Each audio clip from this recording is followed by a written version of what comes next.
Hello नमस्कार दोस्तों, कैसे हैं आप सभी। उम्मीद है बेहतर होंगे, शानदार होंगे।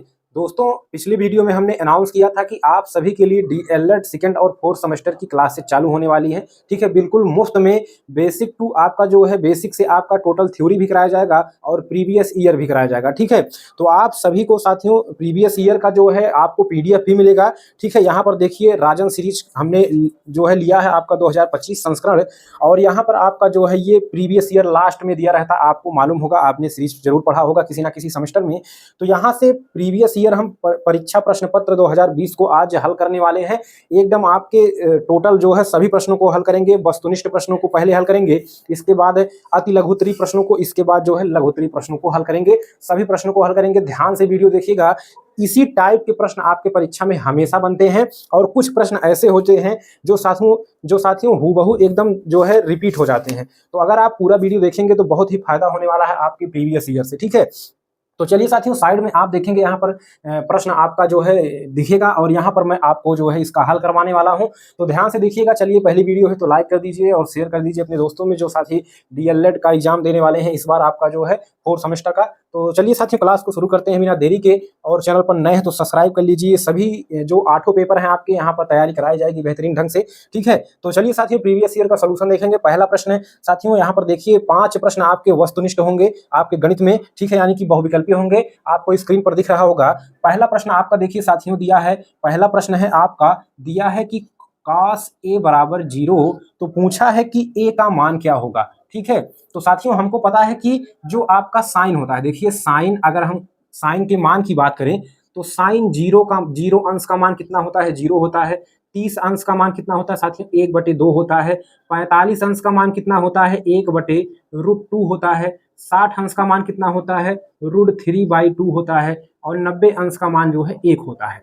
अगर इसी का उल्टा हम कर दें तो वो आपका कास का मान निकल जाता है। जैसे अगर हमसे पूछे कि कास 0 का मान, ठीक है, कास 0 का मान, तो कास 90 का मान जो होगा कितने का होगा, कास 0 का मान, मतलब टोटल उल्टा हो जाता है। ठीक है, तो यहाँ पर ये कास 0 का मान हो जाएगा। ये साथियों आपका हो जाएगा 30 अंश का, मतलब इधर से पलट जाएगा, ये वाला लास्ट में चला जाएगा, ये वाला उससे लास्ट में, ये वाला बीच में ही रहेगा। यानी कि कास 45 अंश का मान कितना होगा, 1/2 ही होगा, √2 ही होगा, यही होगा। ठीक है, और कास 60 का मान आपका कितना होगा, कास 60 का मान हो जाएगा 1/2, और कास 90 का मान 0 हो जाएगा। तो अगर हम इस हिसाब से यहाँ पर रखें तो आपका कास a बराबर हो जाएगा 0। किसका मान होगा, कास आपका किसका मान होगा, 0। तो कास यहाँ 0, साइन 0 का मान है तो कास का 90। ठीक है, कास 90 अंश का मान आपका 0 होता है। इस हिसाब से a बराबर 90 अंश। ठीक है, तो आपका जो है दूसरा ऑप्शन बी आपका बिल्कुल सही हो जाएगा। चलिए दूसरा प्रश्न देखते हैं। आपका दिया गया है साथियों कि आंकड़े 5, 7, 9, 8, 7, 9, 7, 7, 5, 3, 5 का बहुलक पूछा है। ठीक है, तो यहाँ पर बहुलक निकालने के लिए क्या होता है कि बहुलक मतलब होता है कि जो ज्यादा बार आए, आंकड़ों में जो सबसे ज्यादा बार आता है उसी को हम साथियों क्या कहेंगे, बहुलक कहेंगे। जैसे आपका इस आंकड़े में देखेंगे तो 5 आपका कितनी बार आया है, 3 बार आया है। आप अगर गिनती करेंगे तो 5 3 बार आया है। इसके बाद आपका 7 कितनी बार आया है, 4 बार आया है। ठीक है, इसी प्रकार आपका जो है 9 2 बार आया है, 3 1 बार आया है, और 8 1 बार आया है। 9 आपका 3 बार, ठीक है, 8 1 बार, ठीक है, 8 1 बार। इसी प्रकार से जितनी भी संख्याएं हैं सब हैं। तो यहाँ पर आप देखेंगे कि जो 7 है वो कितनी बार आया है, 4 बार आया है। तो हमारा उत्तर क्या हो जाएगा, बहुलक क्या हो जाएगा, आपका उत्तर हो जाएगा 7। ठीक है, चलिए अगला प्रश्न देखते हैं, क्वेश्चन नंबर 3। उम्मीद है आपको समझ में आ रहा होगा। मैं थोड़ा बेसिक भी बताते चल रहा हूँ ताकि आपको अच्छे से समझ में आए कि कैसे इसका सोल्यूशन किया जाएगा। ठीक है, हो सकता है ये क्वेश्चन आपके जो है अति लघुत्तरी में दे दे। चलिए अगला क्वेश्चन देखते हैं। देखिए दिया गया है √b/a into √c/b into √a/c का मान होगा। तो यहाँ पर 4 ऑप्शन दिए हैं। तो यहाँ पर दिया गया है साथियों रूट में आपका b/a इंटू आपका रूट में c/b इंटू आपका रूट में a/c। ठीक है, तो आपको पता होगा कि तीनों रूट में है और क्या हुआ है कि इनका गुणा किया गया है। तो इसको हम किस प्रकार से लिख सकते हैं, अगर तीनों रूट में है तो तीनों को एक साथ रूट में लिख सकते हैं, b/a into c/b into a/c, यानी कि एक रूट में कर दिए तीनों को। ठीक है, तो अब आप देखेंगे b से b कट गया, a से a कट गया, c से c कट गया, यानी कि यहाँ पर आ गया 1/1, 1/1 का मान 1 गुणे 1 गुणे 1। अब 1 का गुणा करेंगे तो 1 ही आएगा, रूट में 1, और रूट में 1 का मतलब 1 होता है। तो यहाँ पर आपका ऑप्शन सी बिल्कुल सही जवाब हो जाएगा। चलिए अगला प्रश्न देखते हैं साथियों। अगला हमारा प्रश्न है, कह रहा है कि एक वृत्त का व्यास 12 सेंटीमीटर है, वृत्त की परिधि बताइए। देखिए साथियों, ध्यान से देखिएगा कि कह रहा है वृत्त का व्यास, ठीक है, ये आपका चौथा नंबर क्वेश्चन है। व्यास बराबर दिया है, ठीक है, कितना दिया है, 12 सेंटीमीटर। तो आपको पता है कि जो व्यास होता है वो त्रिज्या का कितना होता है, 2 गुना होता है। यानी कि अगर त्रिज्या में 2 का गुणा कर दें वो व्यास के बराबर हो जाता है। तो 2r बराबर दिया है 12 सेंटीमीटर। तो यहाँ से r बराबर यानी कि त्रिज्या का मान निकल जाएगा 2 छक्के 12, यानी कि r का मान 6 आ गया। अब वृत्त की परिधि पूछा है, तो परिधि बराबर होता है 2 पाई r। ये सूत्र आपको याद होने चाहिए, 2 पाई r। अब आप देखेंगे कि ऑप्शन में यहाँ पर पाई के मान को हल नहीं किया है, पाई के मान सहित उत्तर दिया है। तो 2 पाई इंटू आर का स्थान पर आप 6 रखेंगे तो 6 दूनी 12, यानी कि 12 पाई सेंटीमीटर आपका उत्तर हो जाएगा। और ये आपके ऑप्शन नंबर ए में दिया है, ठीक है। अगला हमारा प्रश्न है, समांतर चतुर्भुज के अंतः कोणों का योग होता है। समांतर चतुर्भुज होता है साथियों इस तरह से, जिनमें कि 2 समांतर रेखाएं होती हैं, लेकिन साथियों वो आपका जो है एक दूसरे के बराबर नहीं होती। मतलब कि ये जो इसकी चौड़ाई होती है ये थोड़ा सा ऐसे तिरछा होता है, यानी कि प्रत्येक कोण 90 अंश का नहीं होगा ये वाला। अगर प्रत्येक कोण यहाँ 90 अंश का हो जाता तो ये आयत बन जाता, ठीक है। ये भुजा इसके बराबर, ये भुजा इसके बराबर होगी, लेकिन यहाँ पर जो है कोण 90 अंश का नहीं होगा। तो कह रहा है कि साथियों के अंतः कोणों का योग, कोई भी चतुर्भुज हो, यही सम चतुर्भुज नहीं साथियों, कोई भी चतुर्भुज हो आपका, इसका जो है अंतः कोणों का योग कितना होता है, 360 होता है टोटल। अगर हम चारों कोण, अगर इस कोण को ए बी सी डी सभी कोणों के योग को जोड़ेंगे कितना होगा, 360 होगा। तो यहाँ पर दिया गया है ऑप्शन में एक समकोण का मान कितना होता है, 90 अंश। तो अगर हमको 360 लाना है तो 4 से गुणा करेंगे तो 360 हो जाएगा, यानी कि ऑप्शन आपका सही हो जाएगा डी वाला, 4 समकोण, यानी कि 9 चौके 36, 360, यानी कि 4 समकोण के योग के बराबर होता है। तो ये आपके 5 प्रश्न हो गए। चलिए अब आपके अति लघुत्तरीय प्रश्नों को सॉल्व करते हैं।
चलिए साथियों अगला प्रश्न देखते हैं, क्वेश्चन नंबर 6 साथियों, यहाँ पर अति लघुत्तरीय प्रश्न, ठीक है। उम्मीद है कि आपको अच्छे से समझ में आ रहा होगा। अगर क्लियर ना दिख रहा हो सोल्यूशन तो आप थोड़ा अपने वीडियो का क्वालिटी 360 या 480 कर लेंगे, क्वालिटी बढ़ा लेंगे तो एकदम क्लियर दिखेगा, ठीक है। देखिए अगला प्रश्न है आपका प्रायिकता से। प्रायिकता बहुत लोगों को समझ में नहीं आता, बहुत ही बेहतरीन ढंग से समझाने वाला हूं, ठीक है। देखिए प्रायिकता का प्रश्न है कि 2 सिक्कों को एक साथ उछाला जाता है, दोनों सिक्कों पर एक साथ शीर्ष आने की संभावना ज्ञात कीजिए, ठीक है। देखिए प्रायिकता साथियों होता क्या है, प्रायिकता साथियों आपका होता है क्या, चांस, यानी कि प्रोबेबिलिटी, जिसको कहते हैं कि आपका संभावना, एक तरीके से संभावना। जैसे आप कहते हैं ना कि आज साथियों जो है 20% बारिश होने का चांस है, तो 20% क्या हुआ, प्रायिकता हुआ, ठीक है। प्रायिकता हुआ कितने में से, 100 में से। टोटल कितना परसेंट होता है, टोटल आपका होता है 100%, उसमें से आपका कितना चांस है, कितनी प्रायिकता है, 20% की। तो 20% को अगर हम फ्रैक्शन में बदलें भिन्न में, तो 1 बटे कितना आ जाएगा, 5, क्योंकि 20 अगर हम परसेंटेज को हटाएंगे तो कितना करेंगे, बटे में 100, और ये कट कर 2 पच्चे 1 बटे 5 आएगा, यानी कि 5 में से 1 का चांस है कि बारिश हो, ठीक है। उसी तरह से अगर हम 2 सिक्कों को एक साथ उछालेंगे, अगर एक सिक्का उछाला जाए, तब देखिए अगर एक सिक्का उछाला जाता है तो इस पर एक हेड होगा और एक टेल होगा, ठीक है। तो अगर एक सिक्का एक बार हमने उछाला तो हो सकता है कि उस पर हेड आ जाए या टेल आ जाए। तो टोटल कितने का आने का चांस है, यानी कि 2 का चांस है, यानी कि आपका हेड भी आ सकता है और टेल भी आ सकता है। और इसी प्रकार एक सिक्का और हमने लिया, उस पर भी हेड और टेल होगा, तो उस पर भी 2 चांस होंगे, या तो हेड आएगा या तो टेल आएगा। अगर हम दोनों को एक साथ उछालते हैं तो क्या होगा कि या तो हेड आएगा दोनों पर, या तो दोनों पर क्या हो जाएगा साथियों, एक पर हेड आएगा और एक पर टेल आएगा। फिर इसके बाद हो सकता है कि एक पर इस वाले पर टेल आए और इस वाले पर हेड आए, मतलब ये बदल जाए, या हो सकता है कि दोनों पर टेल आ जाए। यही 4 आपके जो है बनेंगे, क्या बनेंगे, आपके जो है चांस बनेंगे कि इन्हीं में से कोई ना कोई आपका एक बनेगा। तो टोटल कितना हुआ, 1 2 3 4, यानी कि दोनों को एक साथ उछाला जा रहा है। तो 4 आपका टोटल हुआ और कह रहा है कि शीर्ष आने का, यानी कि हेड आने का दोनों पर, तो एक ही पर हेड आ रहा है। तो कितने पर हेड आ रहा है, एक पर आ रहा है, कितने में से, 4 में से। तो यानी कि 1/4 आपका क्या हो जाएगा साथियों, उत्तर हो जाएगा यहाँ पर। अगर हम इसको सॉल्व करें, देखिए एक सिक्के उछालेंगे तो 1/2, यानी कि दोनों में से एक पर हेड आएगा, और फिर अगर हम उछालेंगे तो दोनों में से एक पर हेड आएगा, 1/2, यानी कि अगर हम दोनों का गुणा कर दें तो 1/4 आ जाएगा। यही आपका उत्तर हो जाएगा। ठीक है, 1/4 आपका जो शीर्ष आने की प्रायिकता है। चलिए साथियों, अगला प्रश्न देखते हैं। ध्यान से देखिएगा साथियों, उम्मीद है आपको बेहतरीन ढंग से समझा पाऊंगा। प्रश्न नंबर 7 है, एक लंब वृत्तीय बेलन के आधार का क्षेत्रफल 100 वर्ग सेंटीमीटर है। यदि बेलन की ऊंचाई 10 सेंटीमीटर है तो बेलन का आयतन बताइए। ठीक है, बेलन आपका साथियों कैसा जो है आकृति है, 3D आकृति है, यानी कि इसमें लंबाई, चौड़ाई और ऊंचाई तीनों होता है। ठीक है, तो देखिए ये साथियों आपका हो गया क्या, आधार का क्षेत्रफल, ये इधर भी होगा इधर भी होगा, ये आधार का क्षेत्रफल हो गया, यानी कि यहीं से तो मिलकर बना है पूरा पाइप। पाइप जो होता है आपका क्या होता है, एक तरीके से बेलन होता है। तो ये जो नीचे साथियों आपका दिया गया है, ये होता है पूरा आधार, और ये होता है साथियों एक देखिए वृत्त की तरह, एक वृत्त की तरह। और वृत्त का क्षेत्रफल क्या होता है, पाई आर स्क्वायर, और पाई आर स्क्वायर का मान दिया है साथियों आपका कितना, 100 सेंटीमीटर स्क्वायर। ठीक है, इसके बाद कह रहा है कि बेलन की जो ऊंचाई है यानी कि h है, वो दिया है 10 सेंटीमीटर। पूछ रहा है कि बेलन का आयतन बताइए। तो बेलन का साथियों आयतन बराबर होता है, सूत्र आपको पता होगा, बेलन का आयतन बराबर होता है पाई आर स्क्वायर एच, यानी कि पाई आर स्क्वायर एच, यानी कि जहां पर पाई का मान 22/7 और यहाँ पर आपका पाई आर स्क्वायर, मतलब पाई त्रिज्या हो गया और आर का मान जो क्या हो, आर त्रिज्या हो गया और एच का मान ऊंचाई हो गया। ठीक है, तो यहां हमें पता है कि पाई आर स्क्वायर का मान कितना है साथियों, 100 है। तो पाई का मान 22/7 लिखेंगे, और यहां पर आपका जो है 22/7 नहीं लिखेंगे साथियों, यहां पर आपका टोटल जो है पाई आर स्क्वायर का मान ही दिया है। ठीक है, पाई आर स्क्वायर इतने का मान हमको कितना दिया है, 100 सेंटीमीटर वर्ग स्क्वायर। ठीक है, और इसमें ऊंचाई से अगर हम गुणा कर देंगे तो हमें टोटल मान पता चल जाएगा। तो ये आपका 100 में अगर 10 से गुणा किए तो हम 1000 आ गया, और अब ये वर्ग सेंटीमीटर था, अब एक और ऊंचाई से गुणा हो गया, तो ये हो गया आपका घन सेंटीमीटर। ठीक है, सेंटीमीटर के ऊपर घन लगाते हैं, इसको कहते हैं घन सेंटीमीटर, हिंदी में ऐसे लिखेंगे। ठीक है, तो ये आपका सोल्यूशन होगा किसका, ये आपके क्वेश्चन नंबर 7 का हो गया। कुछ नहीं दिया था, पाई आर स्क्वायर का मान दिया था और एच का मान दिया था, हमने पाई आर स्क्वायर एच फार्मूले पर रख दिया, आपका उत्तर आ गया। अगला प्रश्न देखिए साथियों, एक समीकरण दिया है उसको हल करना है। दिया है साथियों, ध्यान से देखिएगा, क्वेश्चन नंबर 8 है, एक्स स्क्वायर धन 7x धन 10 बराबर 0, इसको सॉल्व करना है। देखिए साथियों, क्या करते हैं कि जो ये वाला मान होता है, इसका अगर यहाँ पर कोई अंक होता है, जैसे अगर यहाँ 2 होता तो इस 10 का इसमें गुणा करते और इसके बाद उसको ऐसे 2 खंडों में तोड़ते कि उसका मान इस वाले अंक के बराबर आता। अब यहाँ पर 10 है, यहाँ पर 1 है, ठीक है, इसको 1 मान लीजिए, तो 10 1 के 1 10 आया। अब 10 को हम ऐसे 2 खंडों में तोड़ेंगे, गुणा वाले खंडों में, जैसे 10 को कितने में तोड़े, 5 दूना 10। तो अगर हम x स्क्वायर धन 5x और धन 2x धन 10 बराबर 0 लिख दें तो मान में कोई प्रभाव नहीं पड़ेगा, यानी कि 5 2 7 तब भी वही आपका मान आ जाएगा। ठीक है, अब यहाँ पर क्या करेंगे, x कॉमन लेंगे, यहाँ पर x कॉमन लिया तो x प्लस 5 बचा इन दोनों में से। ठीक है, इन दोनों में से, और इन दोनों में से हमने क्या कॉमन ले लिया, 2 कॉमन ले लिया, तो x प्लस 5 आ गया और बराबर 0। याद रखें कि जो ये अंदर वाला दोनों पोर्शन है ये दोनों सेम होना चाहिए। ठीक है, कॉमन लेने पर अब x प्लस 2 ये वाला और ये वाला एक भाग में आ जाएगा, x प्लस 2 एक भाग में, और x प्लस 5 जो आपका दोनों है वो एक जगह कॉमन हो जाएगा। ठीक है, तो x प्लस 2 और x प्लस 5 बराबर क्या हो जाएगा, 0। अब दोनों को बराबर बराबर क्या करेंगे, 0, एक बार जो है x प्लस 2 बराबर 0 और एक बार x प्लस 5 बराबर 0। ठीक है, तो यहाँ पर x का मान अगर हम 2 को उधर ले जाएंगे तो -2 और इसको इधर ले जाएंगे तो x बराबर -5। ठीक है, तो ये आपका सोल्यूशन हो गया, x बराबर -2 और x बराबर -5। अगर इसको हमको सिद्ध करना है कि सही है अथवा नहीं तो -2 x के स्थान पर एक बार -2 रखेंगे और एक बार -5। अगर दोनों का मान दोनों रखने पर 0 आ जाता है तो हमारा हल सही होता है। तो आप एक बार रखकर जरूर चेक करिएगा। चलिए अगला प्रश्न देखते हैं। प्रश्न नंबर 9 है, क्वेश्चन नंबर 9 कह रहा है कि एक वृत्त की त्रिज्या दूसरे वृत्त की त्रिज्या की 4 गुनी है। यानी कि दो वृत्त दिया गया है, दो वृत्त मतलब गोला, गोला नहीं, गोला साथियों 3D आकृति होता है। ये आपका इसमें क्या होता है कि इसमें चौड़ा ऊंचाई नहीं होता है, ठीक है। तो ये वृत्त हो गया। इसमें कह रहा है कि दो वृत्त है जिसमें एक त्रिज्या अगर 1 सेंटीमीटर है तो दूसरा कितना है 4 सेंटीमीटर, यानी कि पहले की 4 गुनी दिया है। अगर इसको हम पहले को 1 माने, इसकी त्रिज्या 1 सेंटीमीटर है तो दूसरा कितना हो गया 4 सेंटीमीटर हो गया, ठीक है। 4 गुना मतलब 4 हो गया और इसको 1 मान लिए थे, ठीक। तो कह रहा है कि दोनों वृत्तों के क्षेत्रफल का अनुपात ज्ञात कीजिए। अगर साथियों त्रिज्या 1 है तो क्षेत्रफल इस छोटे वाले का कितना हो जाएगा साथियों, आप कहेंगे कि पाई आर स्क्वायर, और यहाँ पर अनुपात का चिन्ह लगाएंगे क्योंकि दोनों में अनुपात पूछा है, तो यहाँ पर भी इसका भी मान पाई आर स्क्वायर हो जाएगा, ठीक है। तो यहाँ पर पाई पाई दोनों में सेम है, लेकिन इस आर को R1 मानिए, इसको R2 मानिए। क्यों? क्योंकि इस R1 का मान यहाँ पर 1 दिया है तो 1 का वर्ग करेंगे, अनुपाते लगाएंगे, और इस R का मान दूसरे वाले गोले का मान जो दूसरा वाला वृत्त है उसके त्रिज्या का मान दिया है 4, तो 4 का वर्ग, यानी 1 का वर्ग करेंगे 1 और 4 का वर्ग करेंगे 16, तो 1:16 आपका क्या हो गया, उत्तर हो गया, ठीक है। ये वाला सोल्यूशन हो गया। उम्मीद है आपको समझ में आया होगा। चलिए अगला प्रश्न देखते हैं साथियों। अगला प्रश्न है क्वेश्चन नंबर 10, कह रहा है कि ABCD एक चक्रीय चतुर्भुज है। यदि कोण A 55 अंश तथा कोण B 60 अंश, तो कोण C और कोण D ज्ञात कीजिए। देखिए साथियों, चक्रीय चतुर्भुज क्या होता है कि अगर एक कोई वृत्त है, एक वृत्त है और उसके परिधि पर इस तरह से एक चक्रीय चतुर्भुज बनता है कि उसका जो कोना है चतुर्भुज का वो कहीं ना कहीं आपके जो हो कहां पर हो, परिधि पर हो, ठीक है। हमेशा देखिए चारों कोने कहां पर हैं, एक वृत्त के क्या है, परिधि पर हैं, तो ये आपका कहलाता है चक्रीय चतुर्भुज।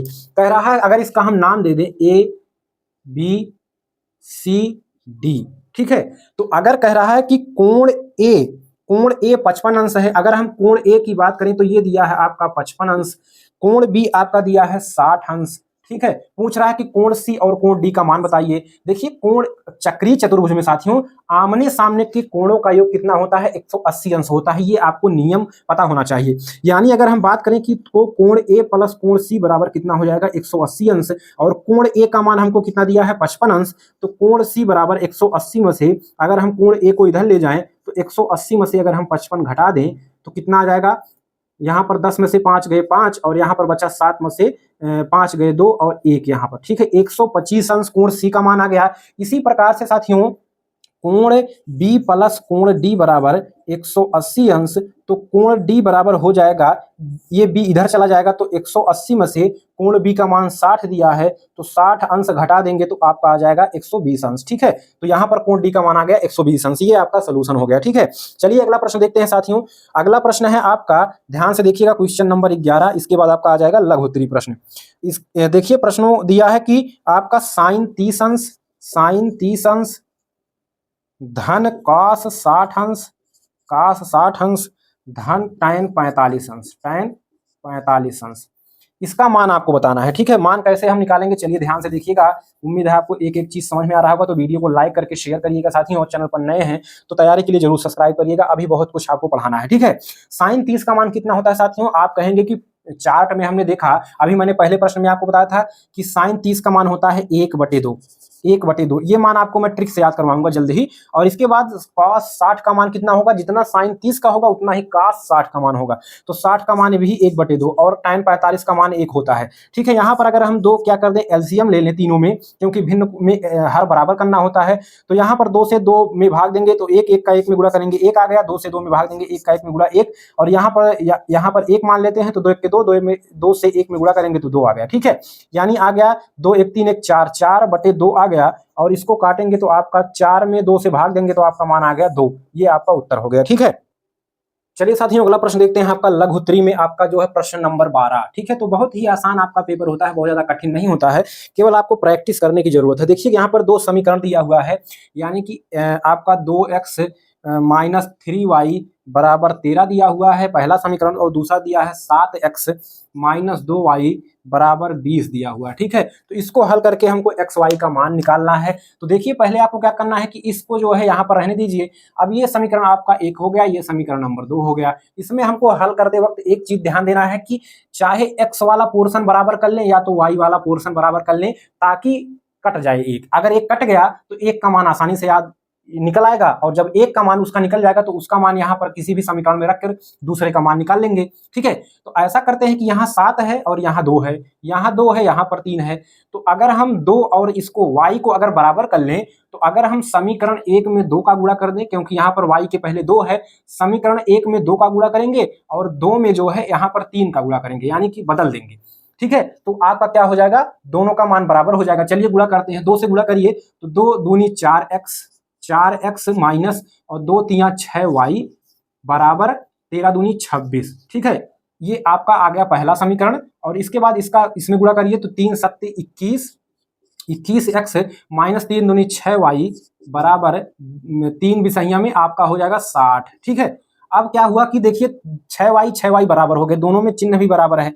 अब क्या करेंगे कि अगर यहाँ पर एक प्लस होता तब तो हम प्लस कर देते, लेकिन यहाँ पर दोनों में सेम चिन्ह है, तो अगर हम घटा दें, माइनस से गुणा कर दें, तो ये माइनस हो गया और ये माइनस माइनस में गुणा करेंगे तो क्या हो जाएगा, प्लस हो जाएगा और ये माइनस हो जाएगा। ठीक है, तो अब देखिए ये प्लस में 6 और ये माइनस में 6 क्या हो जाएगा, जोड़ने पर कट जाएगा। तो यहाँ पर माइनस से 21 में से प्लस 4, ये प्लस में है तो 4 घटाएंगे तो कितना आ जाएगा, आप कहेंगे कि 17x आ जाएगा। और यहाँ पर माइनस 60 में से आपका घटाएंगे कितना, ये माइनस में आएगा। ठीक है, माइनस 17x है, और इसको माइनस 60 में से 26 घटाएंगे तो यहाँ पर 4 आ गया, 10 में से 6 गए 4, और यहाँ पर बचा 5 में से 2 गए 3। ठीक है, माइनस में, और इधर भी माइनस इधर भी माइनस, ये दोनों कट गए प्लस हो गए, तो x बराबर 17 दूनी 34, x बराबर 2 आ गया आपका मान। अब x बराबर 2 यहाँ पर रख दीजिए, तो यहाँ पर अगर x का मान 2 रखेंगे तो 2 गुणे 2 माइनस 3y बराबर 13।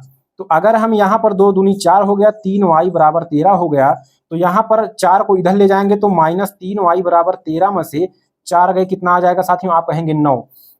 ठीक है, तो यहाँ पर माइनस 3y बराबर आपका आ गया 9, और ये माइनस इधर जाएगा, इसमें y बराबर 9 बटे माइनस 3 से भाग करेंगे तो आपका आ जाएगा -3। ठीक है, माइनस ऊपर चला जाएगा और 3 त्रिका 9, यानी कि x का मान 2 और y का मान -3 आ गया। ये आपका उत्तर हो गया, यही आपका सॉल्यूशन है। ठीक है, चलिए साथियों अगला प्रश्न देखते हैं। अगला हमारा प्रश्न है आपका कि निम्नलिखित सारणी में 40 छात्रों की आयु वर्षों में दी गई है, माध्यिका ज्ञात कीजिए। माध्यिका ज्ञात करने के लिए साथियों ये आपका इस तरह से एक सारणी आप बनाइएगा अपने कॉपी में। ठीक है, जिसमें आपको कुछ चीजें लिखना होगा। ठीक है, कैसे लिखना होगा चलिए देखते हैं। ये आपका हो गया 3 खाने माध्यिका निकालने के लिए। जब इस तरह से सारणी दिया हो, सारणी जैसे कि यहाँ पर दिया है वायु वर्षों में, वायु वर्षों में आपका वर्षों में, इसको हम जो है क्या मान लेंगे, x मान लेते हैं कि x का मान वर्षों में दिया है, और जो है छात्रों की संख्या दिया है आपका, ये छात्र की संख्या दिया है, जिसको हम n भी कहते हैं या f बारंबारता भी कहते हैं। ठीक है, अब ये आप हमको निकालना होगा संचयी बारंबारता निकालना होगा, तभी हमारा हल हो पाएगा। ठीक है, देखिए दिया है कि जो आयु है ये 10 कितनी बार आया है, छात्रों की संख्या की 10 वर्ष वाले छात्रों की संख्या 4 है, फिर 12 वर्ष वाले छात्रों की संख्या आपका 8 है, 14 वर्ष वाले छात्रों की संख्या आपका 12 है, इसके बाद 16 वर्ष वाले छात्रों की संख्या 6 है, और 18 वर्ष वाले छात्रों की संख्या 10 है। ठीक है, तो ये आपका आ गया मान। इसके बाद हमको संचयी बारंबारता कैसे निकालते हैं, तो 4 के स्थान पर डायरेक्टली 4 लिखेंगे, फिर इस 4 को इस 8 में जोड़ेंगे तो 8 4 12 यहाँ लिखेंगे, फिर 12 और 12 इधर जोड़ते ऐसे चलेंगे, मतलब 4 के सामने 4 लिखकर ये तिरछा जोड़ेंगे, 12 आया, 12 फिर तिरछा जोड़ेंगे, 12 12 24 आया, 24 को फिर तिरछा जिसमें जोड़ेंगे कितना आएगा, 6 में 30 आ जाएगा, और 30 में अगर हम 10 को जोड़ेंगे तो कहाँ पर आ जाएगा, 40 आ जाएगा। यानी टोटल जो आपका n आया, सिग्मा n इसको कहते हैं, ये आपका आया 40, और 40 हमारा प्रश्न में भी दिया, दोनों सेम होना चाहिए छात्रों की संख्या, यानी कि ये जोड़ने पर ये दोनों मान 40 होना चाहिए। ठीक है, अब कह रहा है कि अगर हम ये मान हमको पता चल गया 40। ठीक है, अब देखना है कि आपका संचयी बारंबारता हमने निकाल लिया। अब पूछा है कि माध्यिका, अगर साथियों छात्रों की संख्या या जितने भी आंकड़े दिए हैं उनकी संख्या सम हो, तब हमारे पास क्या फार्मूला होता है साथियों, हमारे पास फार्मूला होता है माध्यिका बराबर, ये फार्मूला आपको पता होना चाहिए, n/2 वें पद का मान। ठीक है, ध्यान से देखिए, प्लस n/2 + 1, ये अलग रहेगा +1, वें पद का मान बटे में आपका 2। ठीक है, ये आपका फार्मूला होता है। तो n/2 यानी कि b, ये n का मतलब क्या हो गया 40, तो अगर हम 40 बटे 2 रखते हैं वे पद का मान, ठीक है, प्लस यहाँ पर 40/2 प्लस 1, 40/2 प्लस 1 वे पद का मान बटे में 2 करते हैं। ठीक है, अब यहाँ पर देखिए तो 40 में से 2 से भाग देंगे तो आपका 20वें पद का मान, ठीक है, वे पद का मान प्लस 20, 40 में 2 से भाग दिया 20 धन 1, यानी कि 21वें पद का मान, 21वें पद का मान, ठीक है, बटे में 2। ठीक है, ये आपकी माध्यिका होगी। तो 20वां पद आप देखेंगे संचयी बारंबारता में कहाँ आ रहा है, तो यहाँ तक 12 है, 12 के बाद आपका 24 आ रहा है, यानी कि 13, 14, 15, 16, 17, 18, 19, 20, 21, 22, 23, 24 इतने पद आपके इस वाले में है। और इस वाला ये 24 और 24 वाले पद में आयु कितना है, 14 वर्ष है, तो 20वें पद का मान कितना हो गया, 14 हो गया। और 21वां पद भी इसी में है, तो 14 दोनों हो गया, 21वें पद का मान भी और बटे में 2, यानी कि 14 और 14 जोड़ेंगे 28 और 28 में 2 का भाग देंगे तो कितना आ जाएगा, 14 आ जाएगा, जो कि आपकी क्या हो जाएगी, माध्यिका हो जाएगी। ठीक है, तो उम्मीद है आपको चीजें समझ में आई होंगी। अगर ये आपका जो है 41 होता है, यानी कि विषम संख्या होता, तब फार्मूला होता है साथियों n+1/2 वे पद का मान। ठीक है, तो ये आपका तब हो जाता 41 प्लस 1/2 यानी कि 42/2, यानी कि आपका 2 दूनी 4, 2 यानी 21वां पद जो होता वही आपका उत्तर हो जाता। ये विषम पद के लिए है, ये सम पद के लिए। चलिए साथियों अगला प्रश्न देखते हैं, ध्यान से देखिएगा, उम्मीद है आपको एक एक चीजें समझ में आ रही होंगी। अगर कोई दिक्कत समस्या हो तो साथियों कमेंट जरूर करिएगा। चलिए देखते हैं, क्वेश्चन नंबर 14 है 4 काट स्क्वायर 45, ठीक है, माइनस सेक स्क्वायर 60 अंश। ठीक है, ये सभी पदों का मान आपको याद होना चाहिए, तभी आप जो है परीक्षा में सॉल्यूशन कर पाएंगे, वहां पर कोई आपको बताने वाला नहीं मिलेगा। ठीक है, इतना दिया है आपका, इसका हल बताना है कितना मान आएगा। ठीक है, देखिए साथियों यहाँ पर 4 है, तो यहाँ पर 4 को 4 रहने दो, इसको हम लिख सकते हैं काट 45 अंश का वर्ग माइनस सेक 45 अंश का वर्ग प्लस साइन 30 अंश का वर्ग। ठीक है, अब आपको पता होना चाहिए कि काट 45 का मान कितना होता है, जितना tan 45 का होगा उतना काट 45 का होगा, जितना साइन 45 का उतना cos 45 का, जितना sec 45 का उतना cos 45 का, मतलब 45 वाले मान सबके बराबर होते हैं, एक दूसरे जो उल्टे होते हैं। ठीक है, तो काट 45 tan 45 का मान 1, तो इसका मान भी 1 वर्ग कर देंगे, माइनस sec 45 का मान आपका कितना होता है, ठीक है, आपका 2 होता है, उतना ही cosec 45 का मान भी होगा, तो 2 का वर्ग कर देंगे। ठीक है, प्लस साइन 30 का मान कितना होता है, 1/2 होता है, इसका वर्ग कर देंगे। अब देखिए यहाँ पर 1 का वर्ग करेंगे तो 1 आएगा, और 1 का 4 में गुणा करेंगे तो 4 आएगा, माइनस 2 का वर्ग करेंगे तो 4 आएगा, और प्लस 1 का वर्ग करेंगे 1 और बटे में 2 का वर्ग 4 आएगा। ठीक है, तो 4 में से 4 गए, 0 आ गया, 0 + 1/4 और इसका उत्तर आ गया 1/4, ये आपका उत्तर हो गया। ठीक है, चलिए साथियों अगला प्रश्न देखते हैं, क्वेश्चन नंबर 15। आपका क्वेश्चन नंबर 15 क्या दिया हुआ है, आप ध्यान से देखिएगा। कह रहा है कि एक घनाभ की माप 98 centimetre into 42 centimetre into 18 centimetre का है, यानी कि 98 सेंटीमीटर लंबाई है, 42 सेंटीमीटर चौड़ाई है, और कितना दिया, 18 सेंटीमीटर ऊंचाई है। कह रहा है इसके आयतन के बराबर आयतन वाले घन की भुजा ज्ञात कीजिए। तो आपको पता है कि ये आपका घनाभ का जो माप दिया है, घनाभ का माप, ठीक है, घनाभ का माप आपका दिया है कितना, ध्यान से देखिए, 98 गुणे 42 गुणे 18। ठीक है, ये अगर हम लंबाई गुणे चौड़ाई गुणे ऊंचाई कर दे तो इसका आयतन निकल जाएगा, यानी कि ये क्या दिया है, आयतन दिया है, ये घन सेंटीमीटर में। ठीक है, इसके बाद कह रहा है कि घन, ठीक है, घनाभ का छोटा रूप क्या होता है, घन। घन में क्या होता है कि लंबाई चौड़ाई और ऊंचाई घन में बराबर होते हैं, और घनाभ में लंबाई अलग चौड़ाई अलग ऊंचाई अलग होता है, इतना अंतर होता है।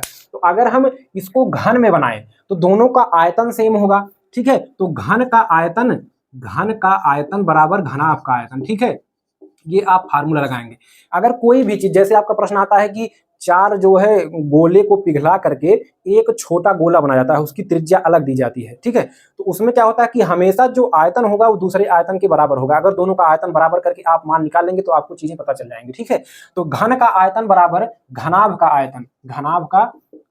ठीक है, घनाभ का आयतन, तो आयतन आपका घन का आयतन का फार्मूला क्या होता है, क्योंकि यहाँ पर लंबाई चौड़ाई अलग होता है तो यहाँ पर तीनों का गुणा होता है LBH।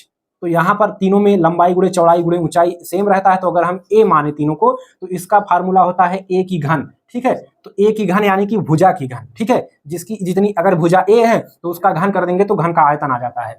तो यहाँ पर घनाभ का आयतन दिया है 98 गुणे 42 गुणे 18, ठीक है। तो a की 3 बराबर हो जाएगा 98 गुणे 42 गुणे 18। अब a का अगर हमको मान निकालना है तो इसका इन तीनों का आपको घन निकाल लेना होगा। कितना? 98 गुणे 42 गुणे 18 का आपको क्या निकालना होगा? घन निकालना होगा। और आपको पता है कि इसको अगर हम सरल तोड़ दें 3 भाग में तो 98 को कैसे लिखेंगे? पहले 2 में तोड़ेंगे, 2 गुणे 7 गुणे 7, यानी कि 7 सते 49 दूना 98। तो देखिए साथियों 42 को कैसे लिखेंगे? 42 को अगर हम 2 से भाग करें तो कितना आ जाएगा?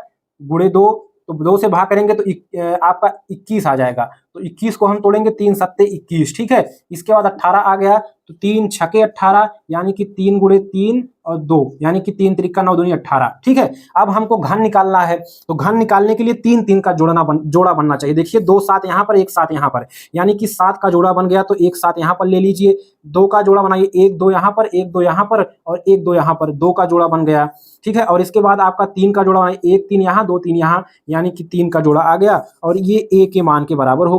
तो 7 दूनी 14 और 14 तियां 42, यानी कि a का मान, यानी कि जो घन की भुजा होगी 42 सेंटीमीटर होगी, 42 सेंटीमीटर होगी, ठीक है। ये आपका सोल्यूशन हो गया। चलिए साथियों अगला प्रश्न देखते हैं। अगला प्रश्न है हमारा है जो है क्वेश्चन नंबर 16, और इसमें एक वृत्त में एक जो है क्या चक्रीय चतुर्भुज दिया है, जिसमें आपके कोण ए का मान दिया है और कोण बी का मान, मतलब कि टोटल मान नहीं दिया है।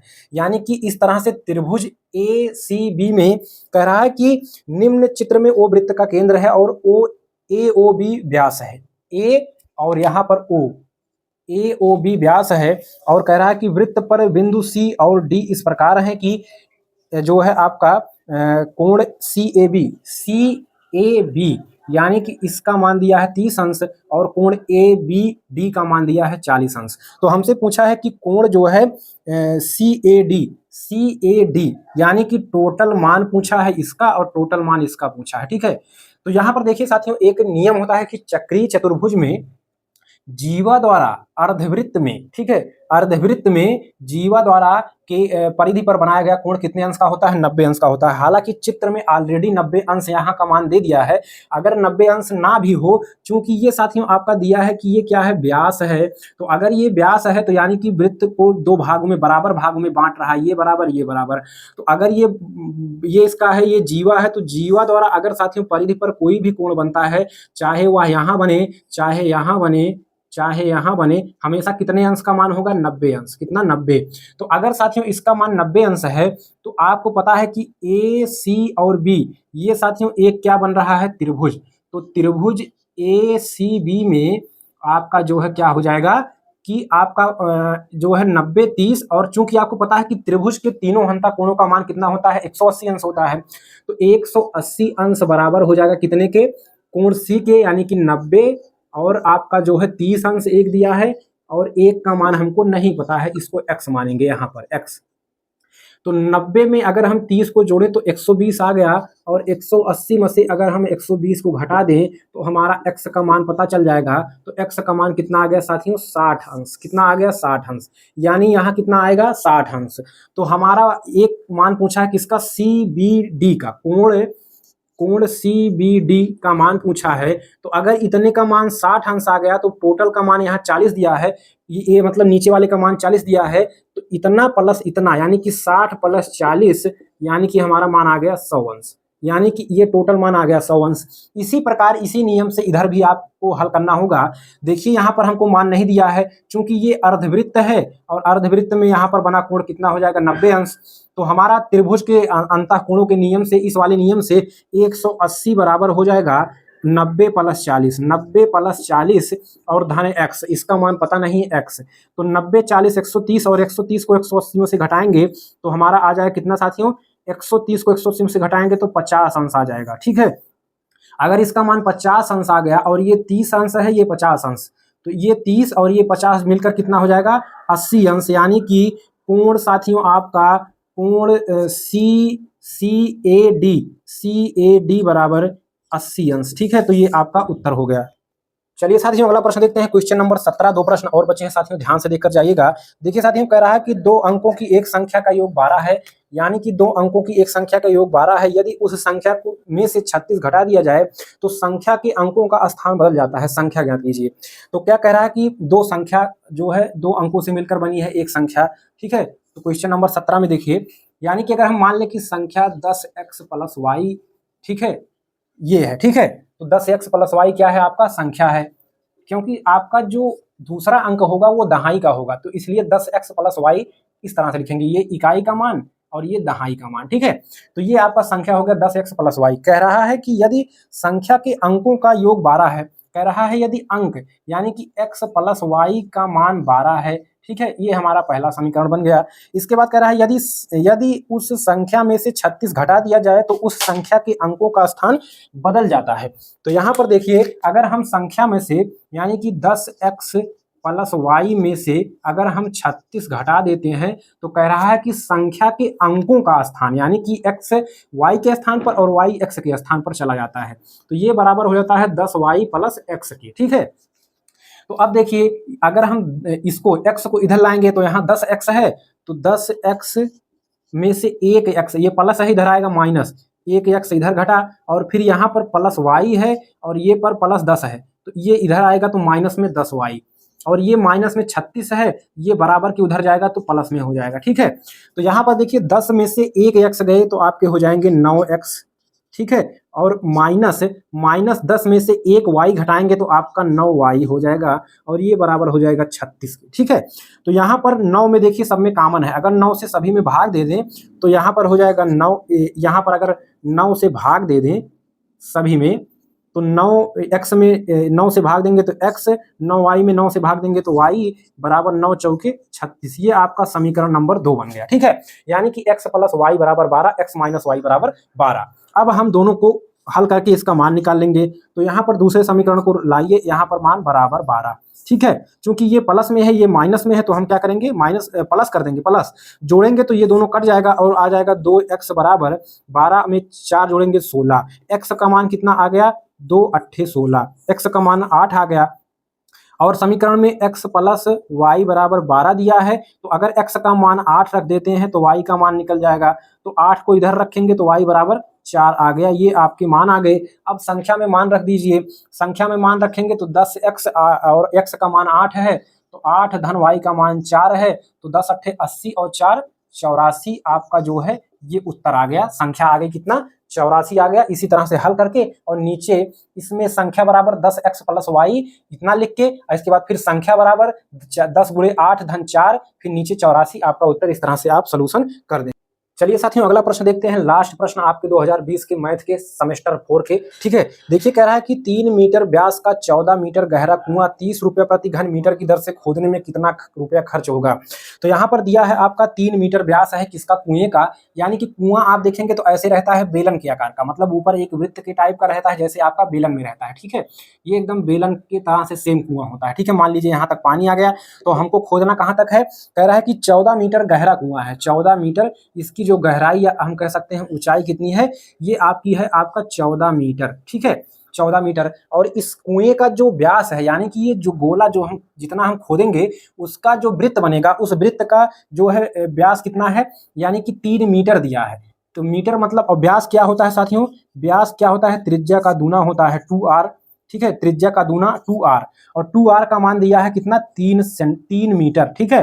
तो यहाँ से r का अगर हम मान निकालें त्रिज्या का, तो 3 में 2 से भाग करेंगे तो 1.5 यानी कि 1.5 मीटर आ जाएगा त्रिज्या, ठीक है।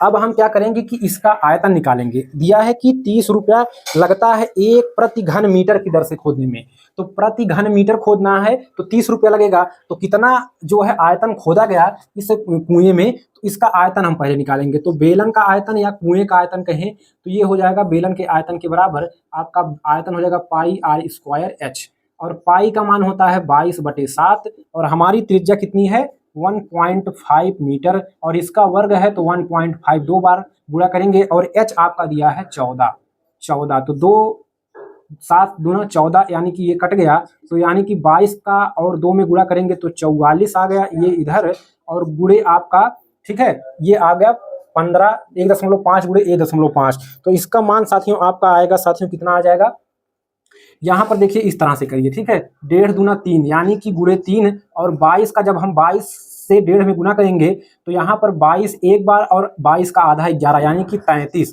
ठीक है। तो 33 का 3 में गुणा करेंगे तो 99 घन मीटर, ये आपका आयतन आ गया कुएं का। कह रहा है कि 1 घन मीटर खुदाई का कितना लग रहा है 30 रुपया। तो जो है 99 का कितना लगेगा, तो आपका 30 से इसमें गुणा कर देंगे।